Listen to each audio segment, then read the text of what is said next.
Jasie, political correspondent here with me at the Democratic National Convention. There were a couple of interesting points that former Governor Warner made during his address to the convention. One of them had to do with science. He made a very interesting comment. He said basically that if Obama becomes the next president of the United States, we will have a president who believes in science.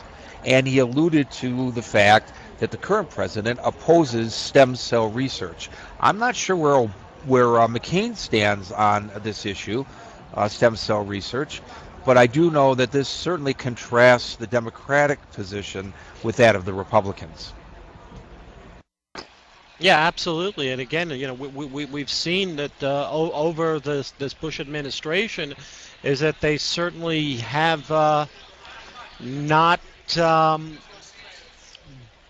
favored the stem cell research, or on religious and on moral grounds. And it's funny that my understanding is that religion was always supposed to be kept out of politics, and that what was important for the American people is that the health and wealth of the American people should be put forth before any religious beliefs. I mean, that was what the founding fathers, I believe, had intended for those of us who are Americans, and yet we found that our science was put on the back burner in favor of the president's and his administration's religious beliefs. It also, we've seen how they, in a number of areas, how they've stopped science from actually reporting on global warming. They've quashed scientists from reporting. We had a guest on our show several months ago who pointed that out, that there was there were people who are whistleblowers, and that they were fired for their scientific beliefs, for just trying to put out what their findings were. I think that this is another issue that the Democrats are trying to seize on, is trying to expand their platform to include science as part of our future. We don't want to find ourselves falling behind the Chinese, who have no such religious beliefs, or the Russians, or any of the countries of the world who don't hold true to putting religion above science. I just don't understand what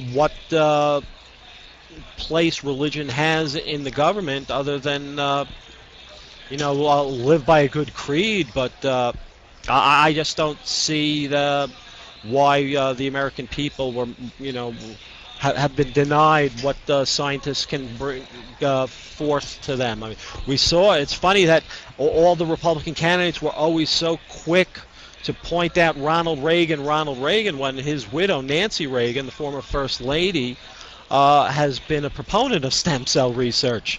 So, again, on the one hand, you put the former president in such high regard, but you don't listen to what his wife had to say, who at the time was advocating stem cell research in hopes of finding some kind of help for her husband, who was ailing from Alzheimer's at the time. So I would certainly like to see religion stay out of the political process, and that's why I couldn't agree with you more about the situation with Romney, whether he is a Mormon or not. It makes no sense that should stop his candidacy, or why it should have stopped. Why we shouldn't have elected a Kennedy, or why a Jew can't be president, or a Muslim can't be president, or a Hindu can't be president of the United States, or a Buddhist, or even an atheist can't be president. I mean, this country is secular,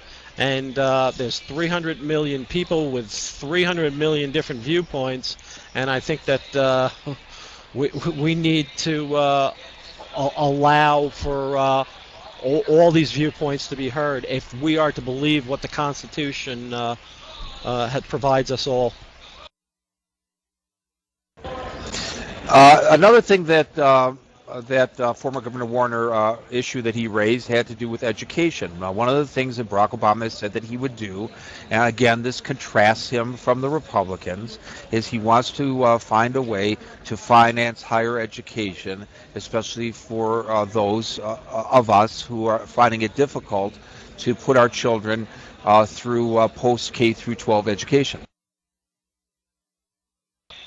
Well, there's always been talk about that as well. I mean, the Republicans have certainly been advocating for, charter schools for a long time, and it's certainly not something that has ever been left out of their agenda. I mean, they've certainly been trying to help people if they feel that their public school system is failing them.